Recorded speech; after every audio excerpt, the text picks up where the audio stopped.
देश में 4 दिन बाद पहले फेज की वोटिंग होगी। ऐसे में 5 साल में क्या क्या होगा, कैसे होगा, कौन सी पार्टी देश को विकसित बनाने के एजेंडे पर काम कर रही है, कौन पार्टी देश को कमजोर कर रही है, सब कुछ क्लियर हो गया है। मोदी ने 400 सीट वाली गारंटी पेश कर दी है। राहुल भी न्याय पत्र लॉन्च कर चुके हैं। इस रिपोर्ट में आपको बताएंगे कि चुनाव से 4 दिन पहले मोदी की रेटिंग कितनी है, वोटर ने कौन सा फैसला कर लिया जिससे मोदी की 400 सीटें पक्की हो गई। 24 में मोदी की गारंटी पर वोट पड़ेंगे या राहुल के न्याय पत्र पर? वोट दिलाने में कितने कारगर हैं चुनावी मैनिफेस्टो? मैनिफेस्टो में किए गए वादों को कितना पूरा कर रही सरकार है? देश में 4 दिन बाद वोट पड़ने वाले हैं। ऐसे में 5 साल में क्या क्या होगा, कैसे होगा, कौन सी पार्टी देश को विकसित बनाने के एजेंडे पर काम कर रही है?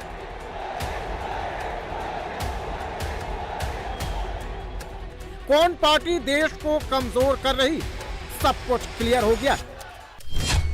400 के लिए नरेंद्र मोदी 76 पेज का भाजपा का संकल्प मोदी की गारंटी लाए हैं। राहुल 48 पेज वाला न्याय पत्र लाए हैं।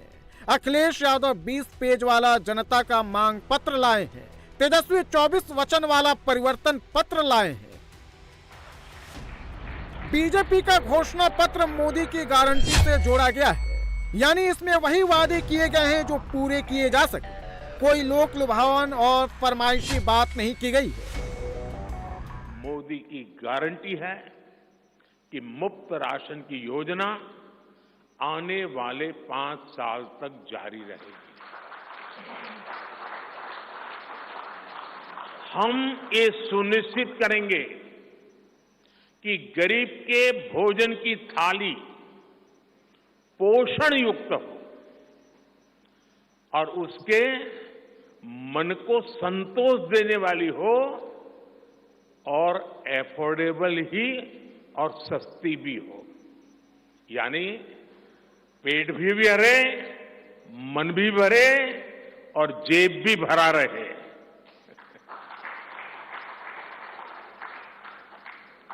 मोदी की गारंटी है कि जन औषधि केंद्रों पर 80% डिस्काउंट के साथ सस्ती दवाएं मिलती रहेगी।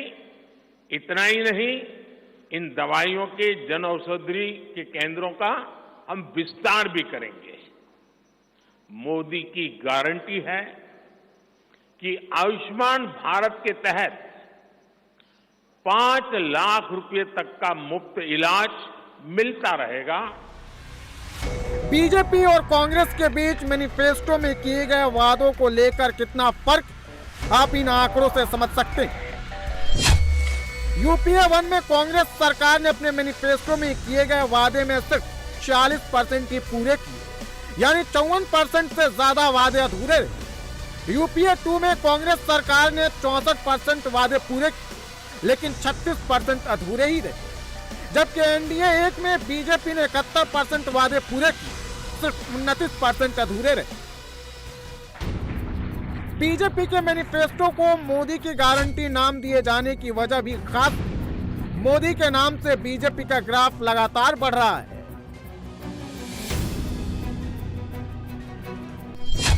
– 2019 में बीजेपी को वोट देने वाले हर 3 में से 1 वोटर यानी 32% ने मोदी के नाम पर वोट किया। 2019 में एनडीए को 27.5 करोड़ वोट मिले, जो यूपीए के 16.5 करोड़ वोटों से 11 करोड़ ज्यादा थे। इनमें से 8.5 करोड़ जो लीड मार्जिन का लगभग 80% है, यह लीड मोदी की वजह से बीजेपी को मिली। बीजेपी के मैनिफेस्टो का नाम ही नहीं बदला, चेहरे भी बदल गए हैं, लेकिन एक चेहरा 3 चुनावों से बना हुआ है, वो मोदी का चेहरा है। 2014 में बीजेपी के मैनिफेस्टो में मोदी के अलावा पार्टी के 10 नेता थे। 2019 में सिर्फ मोदी की तस्वीर थी। 2024 में बीजेपी के मैनिफेस्टो में मोदी के साथ जेपी नड्डा भी दिख रहे हैं। मोदी की गारंटी में कोई शॉर्ट टर्म वाला वादा नहीं, वोटर को ललचाने वाली हेडलाइन नहीं, पैसे बढ़ाने की बात नहीं। बीजेपी अपने मूल संकल्पों 1 नेशन 1 इलेक्शन और यूनिफॉर्म सिविल कोड पर कमिटमेंट को दोहरा रही है। नारी शक्ति वंदन अधिनियम अब कानून बन चुका है। बीजेपी ने आर्टिकल 370 को हटाया और हम CAA लेकर आए। रिफॉर्म, परफॉर्म, ट्रांसफॉर्म के मंत्र पर चलते हुए हम और तेजी से आगे बढ़ेंगे। गुड गवर्नेंस, डिजिटल गवर्नेंस और डेटा गवर्नेंस के लिए देश में आवश्यक इंफ्रास्ट्रक्चर और इकोसिस्टम तैयार किए जाएंगे। हम वन नेशन, वन इलेक्शन के विचार को भी साकार करने का संकल्प लेकर के आगे बढ़ेंगे। बीजेपी यूनिफॉर्म सिविल कोड को भी देश हित में उतना ही आवश्यक समझती है। बीजेपी ने अपने मैनिफेस्टो में देश भर में यूनिवर्सल सिविल कोड लागू करने का वादा किया है। वन नेशन वन इलेक्शन को लागू करने की बात कही है। आतंकवाद के खिलाफ जीरो टॉलरेंस नीति अपनाने की बात कही गई है। भ्रष्टाचारियों के खिलाफ सख्त एक्शन जारी रखने की बात कही गई है। 70 साल के ऊपर के सभी बुजुर्गों को आयुष्मान योजना के दायरे में लाने का वादा किया गया है। PM सूर्य घर योजना से जीरो बिजली बिल की व्यवस्था। जन औषधि केंद्र पर 80% छूट के साथ दवाई मिलती रहेगी। गरीबों को 4 करोड़ पक्के मकान बनाकर दिए हैं। 3 करोड़ और पक्के मकान बनाए जाएंगे। पेपर लीक पर बड़ा कानून बना है, उसे लागू करेंगे। 1 करोड़ बहनें लखपति दीदी बन गई हैं, आगे 3 करोड़ को बनाएंगे। यहाँ पैसे बढ़ाने की बात नहीं है। राशन मिल रहा है तो मिलता रहेगा। केजरीवाल की तरह मुफ्त बिजली योजना नहीं है। सोलर पैनल लगाएंगे, उससे बिजली मिलेगी। यानी मोदी 2024 को लेकर कॉन्फिडेंट नजर आ रहे हैं। जबकि कांग्रेस का घोषणा पत्र फरमाइशी लगता है, लालच देकर वोटर्स को लुभाने की कोशिश करता दिखता है। केंद्र सरकार में 30 लाख नौकरियां देंगे। पूरे देश में 25 लाख रुपए का हेल्थ इंश्योरेंस देंगे। 21 साल से कम उम्र के उभरते हुए खिलाड़ियों को 10,000 रुपए हर महीना देंगे। गरीब परिवार को बिना शर्त 1 लाख रुपए हर साल देंगे। 2025 से महिलाओं के लिए केंद्र सरकार की आधी नौकरियां आरक्षित की जाएंगी। फ्रंटलाइन स्वास्थ्य कार्यकर्ताओं के वेतन में केंद्र सरकार का योगदान 2 गुना किया जाएगा। मनरेगा के तहत मजदूरी बढ़ाकर 400 रुपए प्रतिदिन की जाएगी। कांग्रेस पार्टी की समस्या यही है, बीजेपी के घोषणा पत्र को बगैर ठीक से पढ़े और समझे वही पुराने घिसे पिटे अंदाज में आलोचना कर रही है। मैनिफेस्टो को झूठ और जुमलों का दस्तावेज बता रही है। कांग्रेस ने कहा कि 13 दिन पहले बीजेपी की मैनिफेस्टो कमेटी बनी थी। अब 13 दिन में पार्टी का मैनिफेस्टो जारी हो गया है। जुमलों को चिपकाकर बीजेपी ने इतनी जल्दी अपना मैनिफेस्टो जारी कर दिया है। 30 मार्च को, आज से महज 13 दिन पहले घोषणा पत्र कमेटी का गठन हुआ और 13 दिन में मैनिफेस्टो बनके तैयार है। आसान रहा होगा, जुमला पत्र है, क्या करना है, 4 जुमले इधर चिपकाओ। मित्र की एक लिस्ट आई होगी, अमित शाह और मोदी जी ने बैठकर उसको कॉपी पेस्ट किया होगा और नड्डा जी ने बढ़िया फोटोकॉपी निकाली होगी। इसलिए 13 दिन में मैनिफेस्टो तैयार होकर आपके सामने है। झूठ बोलो और इतनी जोर से बोलो और बार बार बोलो कि लोगों को लगे आप सच बोल रहे हैं। मोदी जी को लगता है वो ये गलती करने लगे हैं 10 साल बाद, वो देश की जनता को बेवकूफ समझने लगे हैं। अपने मैनिफेस्टो में भाजपा ने कहा, हमने 25 करोड़ लोगों को गरीबी की सीमा रेखा से निकाला और IMF को इस पर जोड़ दिया। आपका यह दावा पूरी तरह से खोखला है। आपके ये दावे के पीछे नीति आयोग की एक रिपोर्ट है जिसकी किसी थर्ड पार्टी ने, IMF, world bank, Oxford university, किसी थर्ड पार्टी ने इसकी पुष्टि नहीं की है। और असलियत यह है कि उसी रिपोर्ट में नीति आयोग यह भी मानता है कि 20% देश की आबादी 46 रुपए रोज पर अपनी गुजर बसर करने को मजबूर है। यह होना चाहिए था मैनिफेस्टो में। लेकिन ट्रैक रिकॉर्ड देखने से तो कुछ और ही पता चलता है। बीजेपी ने जो बड़े वादे किए उन्हें पूरा करके दिखाया भी है। आप भी देख लीजिए। 1989 में बीजेपी ने अपने मैनिफेस्टो में जम्मू कश्मीर से आर्टिकल 370 हटाने का वादा किया। 2019 में वादा पूरा किया। 1996 में ईडब्ल्यूएस को रिजर्वेशन का वादा किया, 2019 में पूरा कर दिया। 1989 में यूसीसी का वादा किया, 2024 में उत्तराखंड में लागू कर दिया। 1991 में राम मंदिर बनाने का वादा किया, 2024 में राम मंदिर बनकर तैयार हो गया।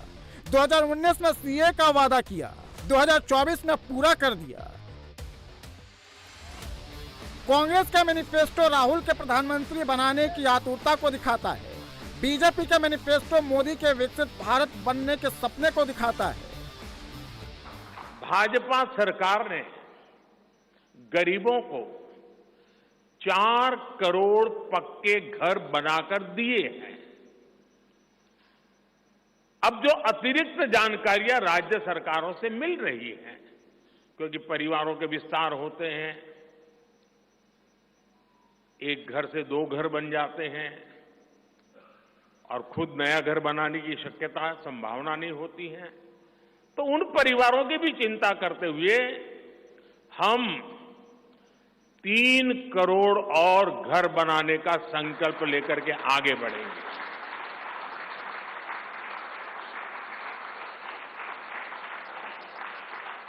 अभी तक हमने सस्ते सिलेंडर घर घर पहुंचाए हैं।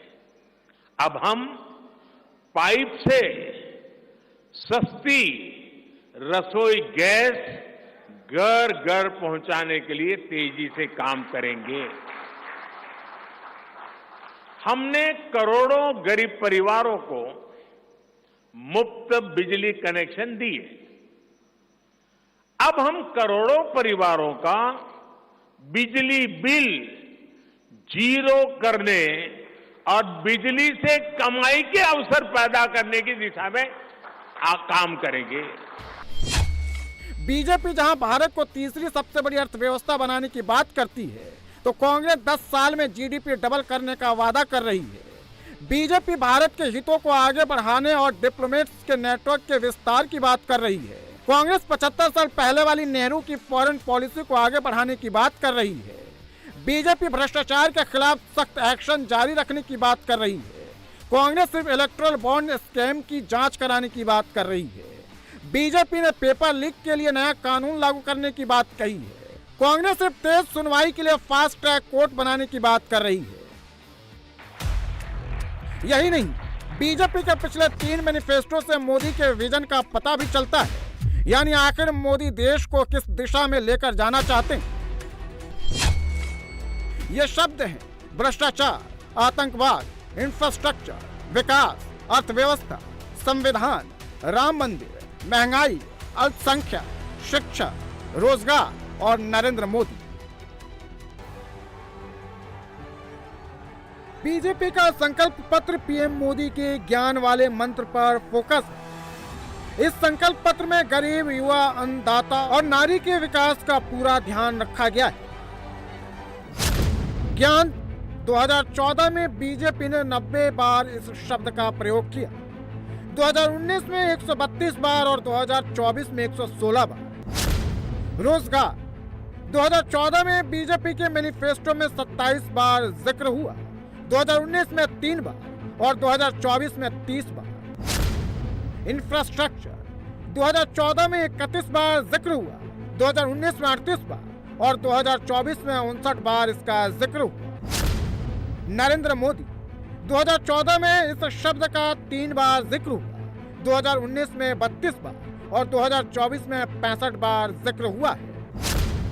कांग्रेस के साथ ही समाजवादी पार्टी के अखिलेश यादव और आरजेडी के तेजस्वी यादव भी बीजेपी के घोषणा पत्र को जुमला बता रहे हैं। लेकिन आप खुद ही अखिलेश की जनता का मांग पत्र और तेजस्वी के 24 वचन वाला परिवर्तन पत्र देख लीजिए। जुमला और हकीकत का फर्क साफ नजर आएगा। समाजवादी पार्टी ने जनता के मांग पत्र में जो वादे किए उनमें गरीब महिलाओं को 3,000 रुपए की पेंशन दी जाएगी, किसानों को 5,000 रुपए हर महीने देने का वादा किया है, सभी किसानों के कर्ज माफ किए जाएंगे, आटा के साथ 500 रुपए का डेटा भी फ्री में देंगे, 2029 तक गरीबी खत्म कर देंगे। और अब आप तेजस्वी के 24 वचन वाले परिवर्तन पत्र को भी देखिए।